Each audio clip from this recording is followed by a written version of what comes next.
Bonjour à toutes et à tous, je suis ravi de vous retrouver sur ma chaîne de bricolage. Alors aujourd'hui je vais faire un truc un petit peu particulier puisque je vais travailler un morceau de bois qui n'est autre que du contreplaqué. Du contreplaqué qui a été plaqué d'un côté acajou et de l'autre côté il est plaqué palissandre. Il a été revêtu de plusieurs couches de vernis.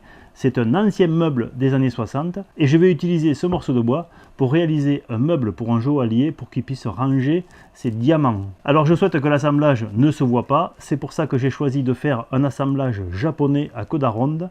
C'est la première fois que je réalise ce type d'assemblage. Vous allez voir, c'est pas si facile. Allez, je lance la vidéo et je vous retrouve un petit peu plus tard.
Ça y est, ce petit meuble est enfin terminé.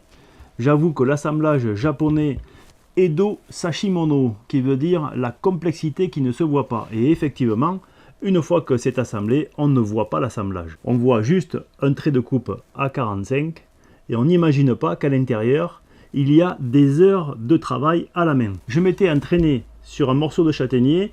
Initialement, je voulais faire ce meuble en châtaignier.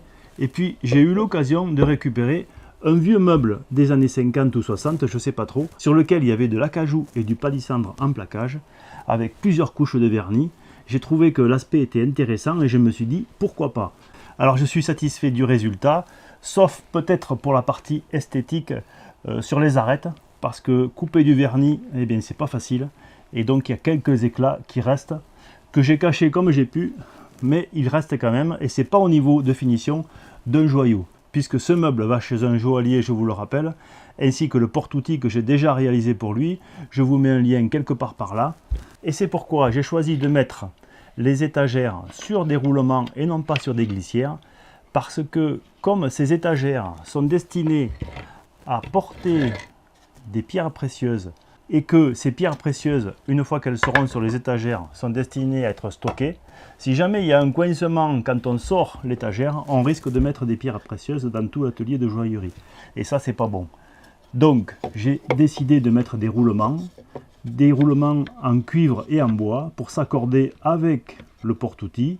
Et là aussi, je me suis creusé un petit peu la tête pour savoir comment j'allais faire. Et pour finir, j'ai essayé de faire un vernis le plus impeccable possible, tout simplement pour m'accorder avec l'ensemble du meuble qui lui a un vernis fini qui est magnifique. J'espère que cette vidéo vous aura diverti. Si c'est le cas, pensez à mettre un pouce levé, pensez à vous abonner si ce n'est pas déjà fait en cliquant sur la notification et à partager bien sûr cette vidéo si vous pensez qu'elle peut divertir quelqu'un. Je vous dis à bientôt dans un prochain épisode et d'ici là, soyez curieux, soyez prudents et bricolez bien.